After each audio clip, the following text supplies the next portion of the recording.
vamos a tocar el último sermón de la serie Las Matemáticas del Reino, por lo menos por ahora. Hay mucho que hablar de las matemáticas del reino, pero no quiero hacer demasiado extenso. Hoy vamos a hablar acerca del número 40. Vamos a hablar del número 40 y vamos a ver de qué manera sirve de referencia el número 40 para nosotros en la Biblia. Desmond Tutu, así se llamaba, un destacado líder espiritual y activista africano, se enfrentó a la opresiva maquinaria de la apartheid con una fe inquebrantable y una determinación que inspiró a millones. A lo largo de 4 décadas, Tutu se mantuvo firme en la lucha contra la injusticia, la igualdad y los derechos humanos. En la década de los 80, 1980, cuando el apartheid estaba en su punto más álgido, la situación parecía insuperable. Sin embargo, Tutu nunca perdió la esperanza ni la fe de ver su país cambiado. Su perseverancia y su amor por la justicia lo mantuvo firme. Su resistencia pacífica y su liderazgo moral fueron faros de luz durante un periodo oscuro en la historia de África. El compromiso de Tutu con la no violencia y el diálogo, incluso frente a la adversidad extrema, resuena en la enseñanza bíblica de la paciencia y la fe a lo largo de periodos de prueba. Su vida y obras son un testimonio de cómo la fe sostenida puede llevar a una transformación significativa, tanto en lo personal como colectivamente. En 1994, después de años de lucha, y cuando Sudáfrica finalmente derribó las barreras de la apartheid, Tutu presenció la materialización de sus esperanzas y oraciones. Un país en camino hacia la reconciliación y a la equidad. En este momento histórico fue algo increíble porque marcó el fin de un largo desierto de injusticia y el comienzo de una nueva era para Sudáfrica. Piensa cuántas cosas tú y yo no tendríamos hoy, o de cuántas cosas tú y yo no pudiéramos disfrutar hoy, si no fuera por personas como Tutu, que estuvieron dispuestas a esperar, a pasar por desiertos en su vida, a sacrificar muchos de sus deseos y anhelos por lograr un fin común que beneficiara a muchos. ¿Cuántas cosas tenemos hoy que costó sangre de muchos otros? El Evangelio ha llegado hacia nosotros por sangre. La Biblia que hoy leemos y que a veces ni importancia le damos, ha costado sangre para muchos. El Evangelio que hoy predicamos ha venido de generación en generación y muchos han dado sus vidas para que llegara hasta nosotros. Nuestros países, este mismo país en el cual nosotros vivimos y tenemos libertad y podemos prosperar, algunos tuvieron que dar sus vidas para que nosotros pudiéramos disfrutar de esta libertad. Hoy Dios nos está llamando a cada uno de nosotros. Tú y yo no estamos aquí por casualidad, estamos aquí porque Dios tiene algo para nosotros, tiene una misión que quiere darte a ti y a mí para que el futuro de nuestros hijos y los que vienen atrás sea diferente. Dios quiere usarte para transformar tu vida y transformar la vida de otros. Y hoy reflexionaremos en el proceso de transformación en la vida del creyente, usando como referencia el número 40 en la Biblia. Y vamos a ver qué significa. domingo antes pasado hablábamos acerca de la madurez espiritual. Y hablábamos de cómo se ve la madurez en un creyente. Cómo se nota cuando un creyente es maduro. Cómo se llega ahí es el tema que hoy vamos a tratar. Y es un proceso, no es algo que ocurre como por arte de magia. Es un proceso que a veces toma toda la vida. Y cuando ya estamos llenos de experiencia y somos maduros, a veces las canas, ya peinamos canas en nuestras cabezas. Pero es un proceso, no es algo que ocurre rápidamente. El número 40 se asocia comúnmente con periodos de prueba, periodos de preparación y de transformación. Y puedes anotarlo: prueba, preparación y transformación. Oímos, no, estamos en cuarentena. ¿Qué significa eso? Cuarentena, no puedes salir. Eso nos pasó. Hace poco nosotros estuvimos en cuarentena, hace unos años atrás, con el COVID. Tiempo de espera en nuestra casa, desesperante, horrible.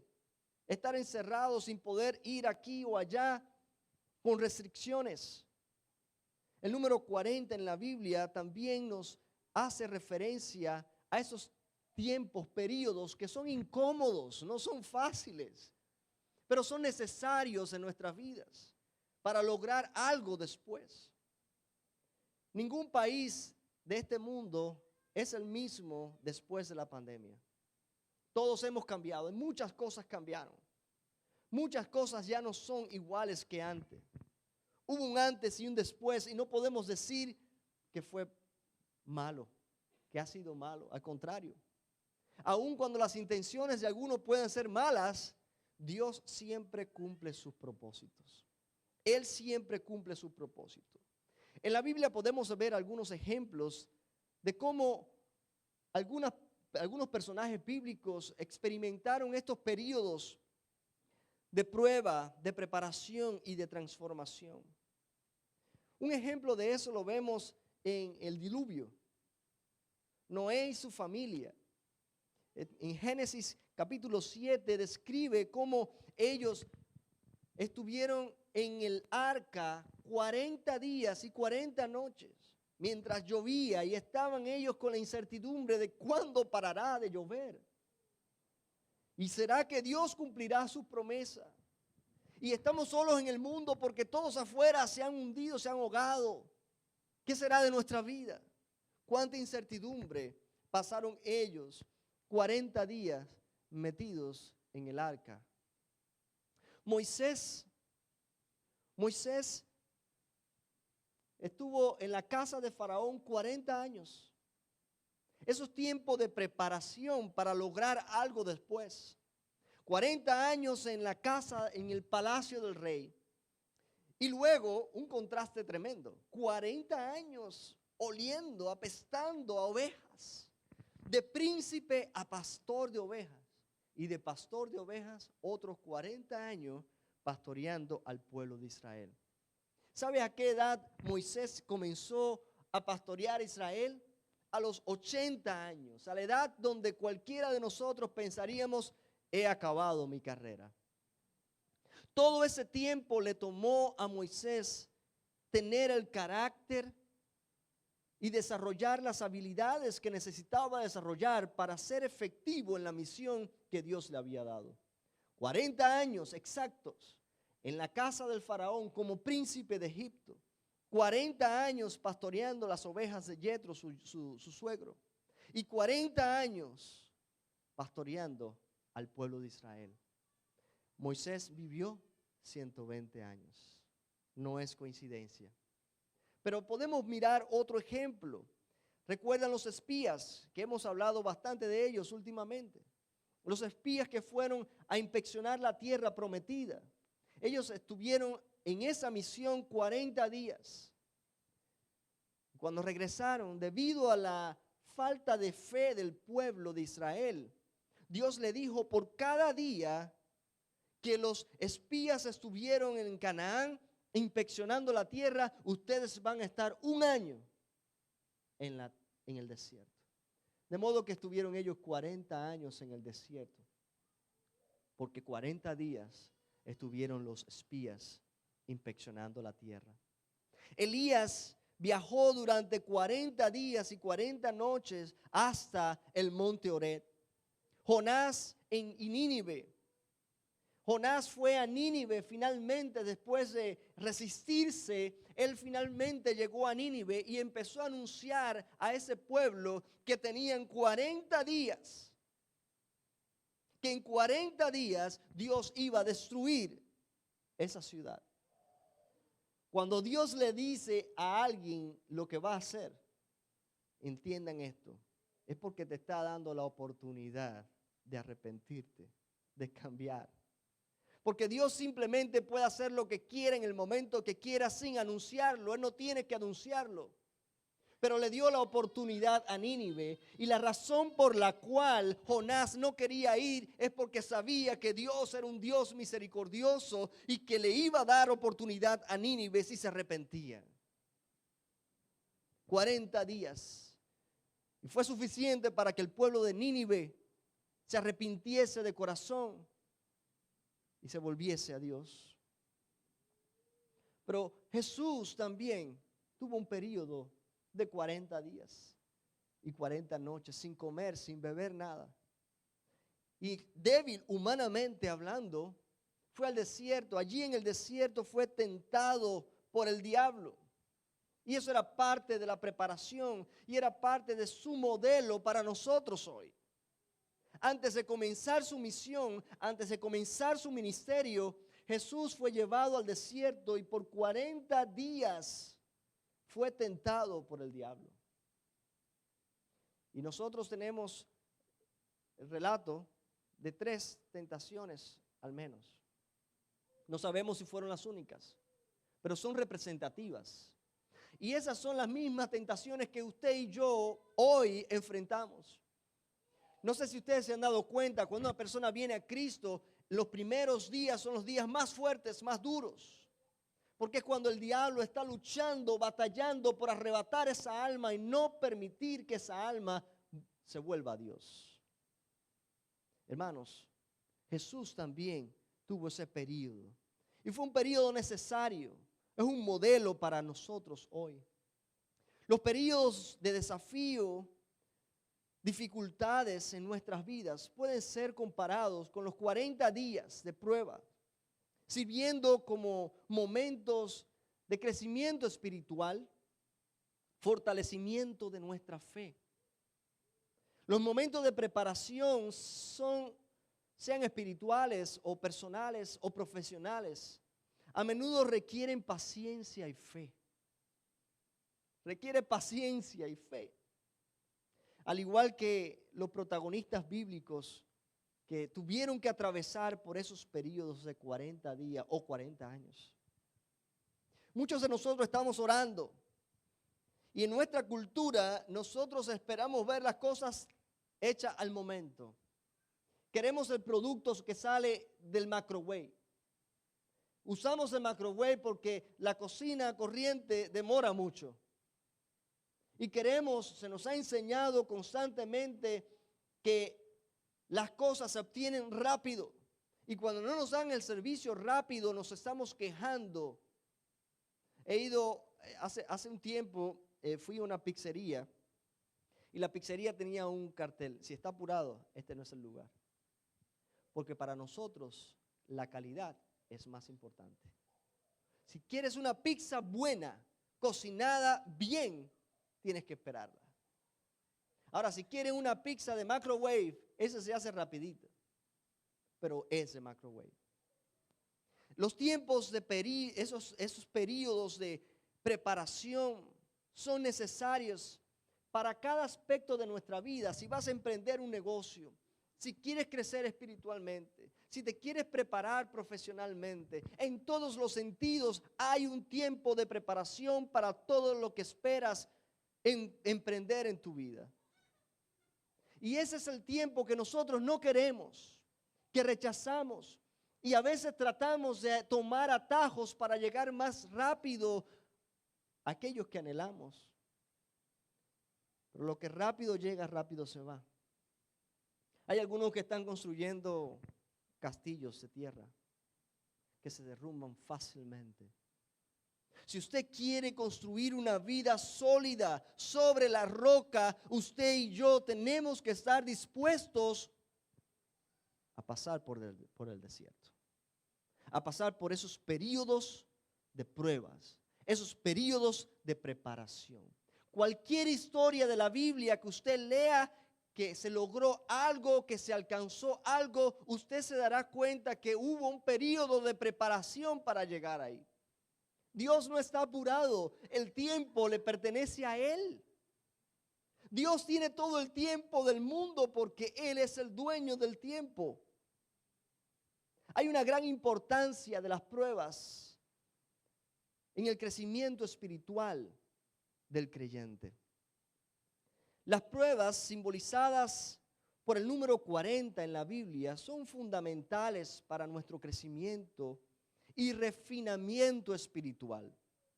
Estas pruebas pueden venir en diversas formas, como desafíos personales, dificultades profesionales o pruebas de nuestra fe.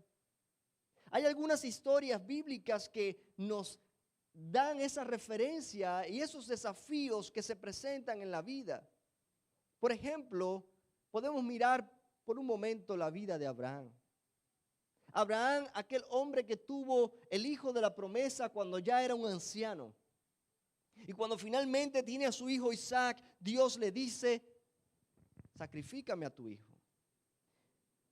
Si usted y yo somos padres, usted y yo sabemos qué se siente cuando te piden a tu hijo. ¿Qué se sienten cuando tu hijo está enfermo, cuando tu hija se siente mal? ¿Cómo uno quisiera estar en el lugar? Preferiríamos nosotros sufrir a ver sufrir a nuestros hijos. Pero a Abraham se le pidió que sacrificara a su único hijo. Bueno, tenía otro hijo, pero ese era el hijo de la promesa. Y Abraham fue obediente. Él no se lo negó a Dios. En Génesis 22, versículo 12, dice, ¿en qué resultó eso? Después que Abraham obedeció a Dios y estuvo dispuesto a entregarle su hijo a Dios, Dios no permitió que él hiciera el sacrificio. Dios proveyó un cordero que simboliza a Cristo. El cordero que sustituye, que toma nuestro lugar. Porque nosotros merecíamos esa muerte, pero Dios proveyó el cordero inmolado. Así que Isaac no murió, pero Abraham obedeció. Y al final dice Dios a Abraham, ya conozco que temes a Dios, por cuanto no me rehusaste tu hijo, tu único. ¿Dios no conoce todas las cosas? Claro que Dios conoce todas las cosas. ¿No conocía Dios que Abraham iba a hacerlo? Sí. Pero una cosa es decir o pensar o saber. Y la otra cosa muy diferente es ver cuando usted actúa. Yo voy a ser pastor. Yo le prometo que cuando ahora consiga este trabajo, ya yo voy a dedicarme más al servicio del Señor. Cuando yo haga esto, cuando yo esté en esta posición, cuando ya venga mi hijo, cuando yo haga esto, hermano, ya estoy cansado de esas historias. Dios te quiere usar a ti ahora, como tú estás en esta situación, embarazada, con 3 hijos, con 2 trabajos, con necesidad, con abundancia, cualquiera que sea tu circunstancia, Dios quiere usarte hoy. Y todo lo que nosotros podamos decir son pretextos, justificaciones para no servir al Señor. Yo doy gracias a Dios.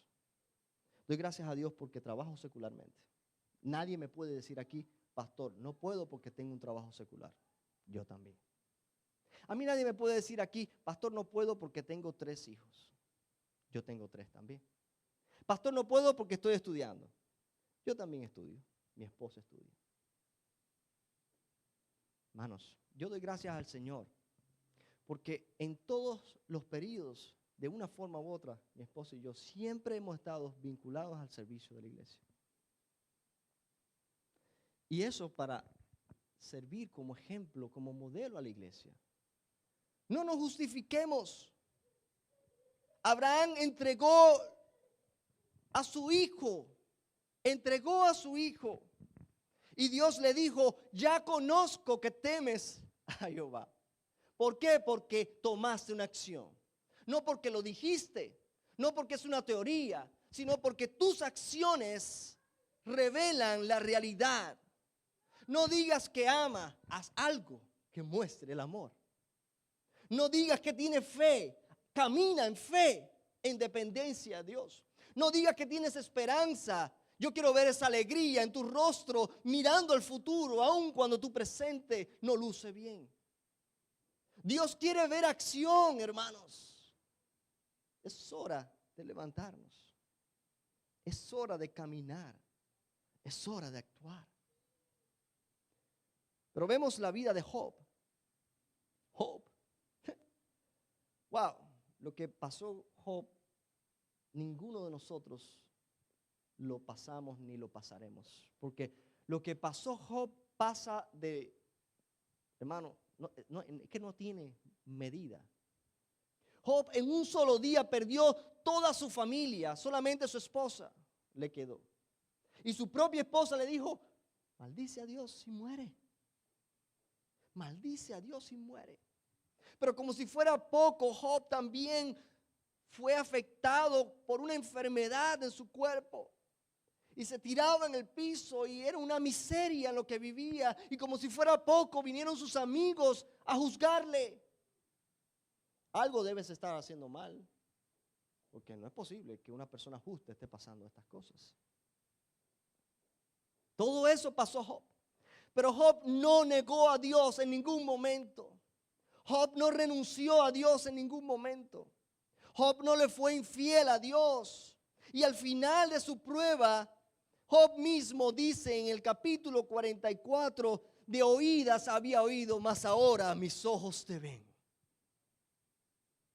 Las pruebas son necesarias, porque de oídas él oía al principio. Pero por causa de las pruebas, ahora sus ojos pueden ver a Dios. Otra historia que conocemos bien en la Biblia, la vida de Pablo.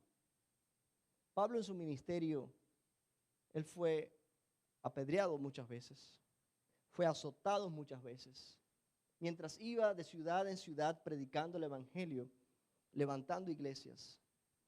En una ocasión lo dejaron casi muerto. Y él cuenta cuántas veces fue azotado.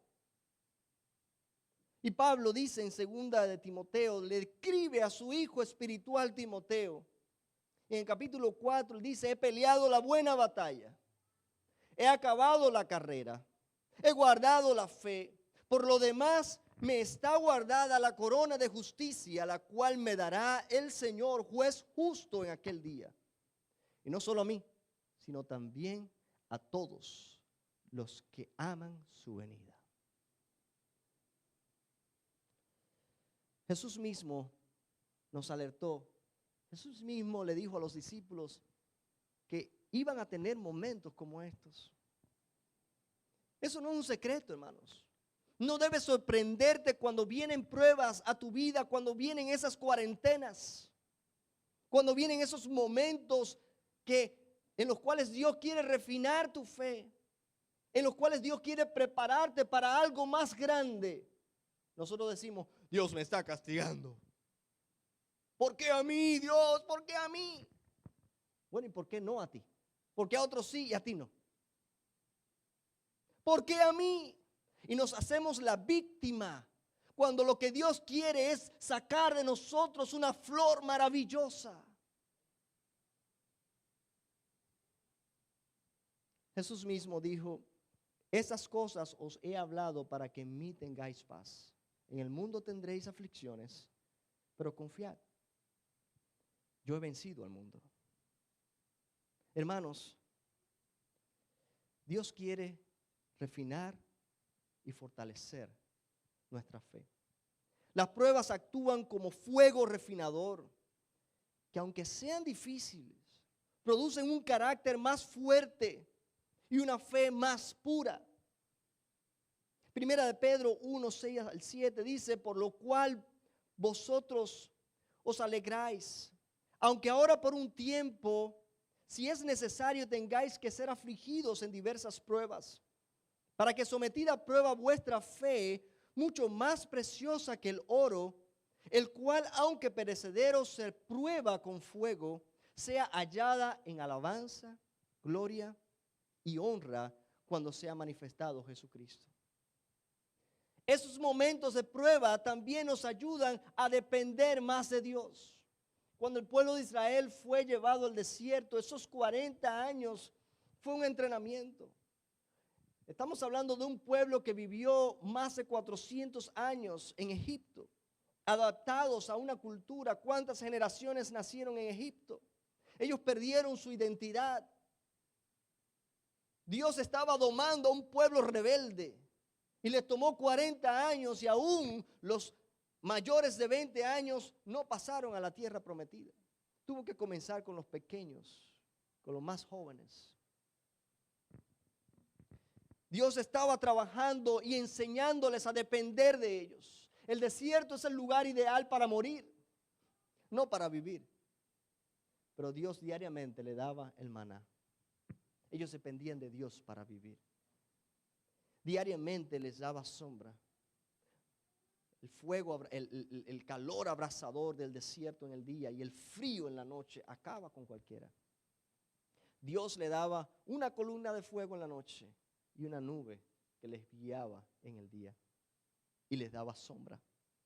Dependencia de Dios. Segunda de Corintios, capítulo 12, versículo del 9 al 10 dice, y me ha dicho, ese es Pablo, cuando tiene una aflicción en su carne, una enfermedad, y él le pregunta a Dios, ¿qué pasa? Quítame esto. Y dice, y me ha dicho, bástate mi gracia, porque mi poder se perfecciona en la debilidad. Por tanto, de buena gana me gloriaré más bien en mis debilidades, para que repose sobre mí el poder de Cristo. Por lo cual, por amor a Cristo me gozo en las debilidades, en afrentas y en necesidades, en persecuciones, en angustia, porque cuando soy débil, entonces soy fuerte. Aleluya. Aleluya. Cuando soy débil, soy fuerte, porque en mi debilidad se perfecciona el poder de Dios. Porque cuando soy débil, clamo a Dios. Cuando soy débil, dependo de Dios. Cuando me siento fuerte, digo, no, yo puedo solo. Yo voy. Estoy joven, mira la salud que tengo. Pero cuando viene la aflicción a mi vida, cuando la salud es afectada, cuando Dios me toca y yo no puedo con mi fuerza, tengo que depender de Dios. ¿Entiendes eso? Dios quiere que tú dependas de Él. Dios no quiere maltratarte. Dios no quiere tratarte mal. Dios quiere que tú seas feliz. Pero que entiendas que dependes de Él para todo. Él quiere que dependas de Él. No solamente refinar y fortalecernos. Las pruebas además nos ayudan a madurar. La madurez es algo de lo que hablábamos el domingo pasado. Necesitamos madurar. La madurez es algo, hermano, que debería ser natural. Cuando usted ve un niño que se mantiene como niño después de 20 años, usted dice, algo no está bien ahí. ¿Sabe? No es normal.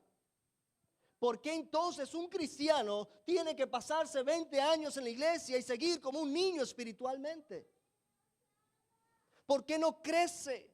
¿Por qué no se desarrolla? Cuando eso sucede, decimos lo mismo, algo está mal ahí. No es posible, hermano, que calentemos bancos todos los domingos y algunos ni siquiera eso. Y pasa el tiempo y el tiempo y el tiempo y seguimos pegados de la teta de la chiva. Ahí es tiempo de destetarse, hermano. El tiempo de salir. El tiempo de empezar a comer vianda. Es tiempo, hermanos, de salir adelante y avanzar en nuestra fe. Porque eso es lo esperado. Y no hay ninguna gloria en eso. No hay nada de qué gloriarse. Si usted ha madurado, si usted es una persona madura espiritualmente, eso es lo que está supuesto a hacer. No es nada de lo cual asombrarse. Pero ¿cuánto se beneficia a usted y los que le rodean cuando usted es una persona madura? Wow, es increíble. Santiago capítulo 1, versículos 2 al 4 dice: hermanos míos, tened por sumo gozo cuando os halléis en diversas pruebas, sabiendo que la prueba de vuestra fe produce paciencia. Mas tenga la paciencia su obra completa, para que seáis perfectos y cabales, sin que os falte cosa alguna. La paciencia, hermanos, es algo que no nos gusta, pero la necesitamos. Necesitamos las pruebas para que nuestra paciencia se ejercite. Y la paciencia nos lleva a un puerto seguro. Porque muchas de las cosas, de los errores que hemos cometido en la vida, ha sido por falta de paciencia. Por tomar atajos, por ir por la vía más rápida. Las soluciones rápidas no son las mejores soluciones muchas veces, hermanos. A veces queremos pagar para lograr cosas. No es pagando. Muchas veces es asumiendo las consecuencias de enfrentarnos a esos periodos de prueba y de preparación. Con el tiempo te darás cuenta que más importante que de las metas que tú te propones en la vida, más importante que alcanzar esas metas, graduarte, conseguir el trabajo de tus sueños, vivir en el lugar de tus sueños, tener el ministerio de tus sueños. Más importante que esas metas que son legítimas y son buenas, es el proceso por el cual tú llegas a ellas. Eso tiene más valor que lo que tú vas a lograr, hermanos. Porque le digo algo, con el tiempo he visto personas que han alcanzado sus metas. Oh, llegó a ser presidente de los Estados Unidos. Wow, llegó, es una meta tremenda. Pero si llegó haciendo picardía, vas a ver resultados como los que estamos viendo nosotros hoy. Gente ineptas en liderazgo de un país poderoso. Produce pobreza, produce necesidad a todos los que nos rodean. Eso es lo que están sufriendo este país y es lo que están sufriendo nuestros países. Hay miseria no solamente para uno, sino para todos nosotros. Todos sufrimos. Estés de acuerdo con un líder o no. Tú sabes cuando alguien es inepto. Porque los resultados son negativos. Entonces tú puedes alcanzar tus metas. Puedes lograrla y no hallar satisfacción en ello. Puedes cumplir tus deseos y cuando los tienes en la mano, no te produce emoción. No ocurre nada. No pasa nada. Pero cuando tú lo logras legítimamente, cuando tú atraviesas por esos periodos de preparación, esos periodos de prueba, cuando tu carácter está preparado para administrar lo que Dios pone en tus manos, las cosas son diferentes. Es como una persona que juega a la lotería, se ganó $5 millones y como nunca en su vida había tenido $5 millones, como nunca en su vida supo cómo administrar $5, ¿creen ustedes que va a saber administrar 5 millones? ¿Qué pasa con muchas de esas personas? Como no pasaron el proceso, terminan peor que como comenzaron. Muchas de esas personas que ganaron la lotería, hermanos, hay que escucharlas, hay que leer las historias. Muchos han terminado en drogas y muchos han terminado más pobres de lo que eran antes de ganarse la lotería. Y muchos me dicen: pastor, si yo me gano la lotería, oiga, vamos a construir ese edificio. Ya, te lo creo. Ese cuento ya lo he escuchado tantas veces. Yo no quiero eso. Yo no quiero que nadie me regale nada. Yo quiero sudar. Yo quiero sudar, porque ese sudor es lo que realmente le da el valor a lo que tú alcanzas en la vida, hermanos. Muchos de nuestros hijos le hemos dado abundancia de todo. Les regalamos un teléfono. Cuando vienes a ver, el teléfono se le rompió.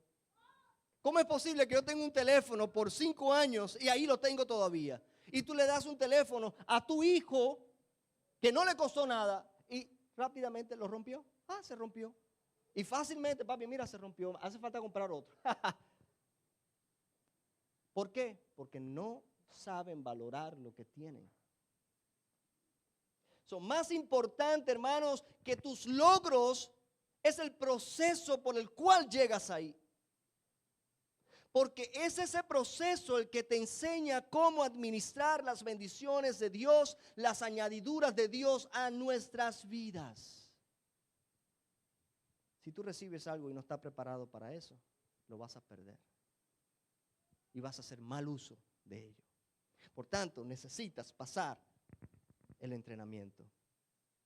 Las pruebas a menudo preparan a las personas para los roles, misiones específicas de la vida, equipándolas y capacitándolas, dándoles resistencia y sabiduría para enfrentarse a esas pruebas. Ahora mira tus propias pruebas.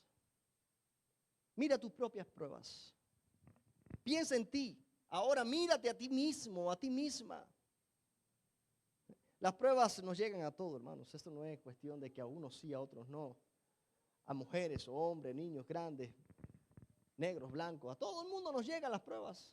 No importa de qué nacionalidad eres. A todos nos llegan las pruebas de diferentes maneras. Mira tu prueba y piensa cómo Dios pudiera estar usando esas pruebas para capacitarte para algo más grande. En vez de estarte quejando, ¿por qué no piensas un poco? ¿Cómo puede Dios estar usando esto para lograr algo más grande en mi vida? ¿Cómo pudiera Dios estar usando esto? Bueno, hermanos, Dios definitivamente, dice la palabra de Dios, que todo ocurre con un propósito en aquellos que aman al Señor. Dios tiene un propósito en tu vida. Dios quiere lograr algo importante. Y hay un tiempo de preparación. Ese tiempo de 40 puede ser el tiempo de preparación para lo que viene. Algo grande viene. Créelo, porque Dios es grande. ¿Cómo podemos creer en un Dios grande y esperar cosas pequeñas? ¿Cómo podemos creer en un Dios sobrenatural y esperar cosas que yo puedo hacer? Estamos jugando a la iglesia, estamos jugando al cristianismo. Hermanos, no pierda su tiempo. Si usted cree en Dios, espere grandes cosas de Dios. Espere cosas más grandes de las que usted puede hacer con sus propias fuerzas.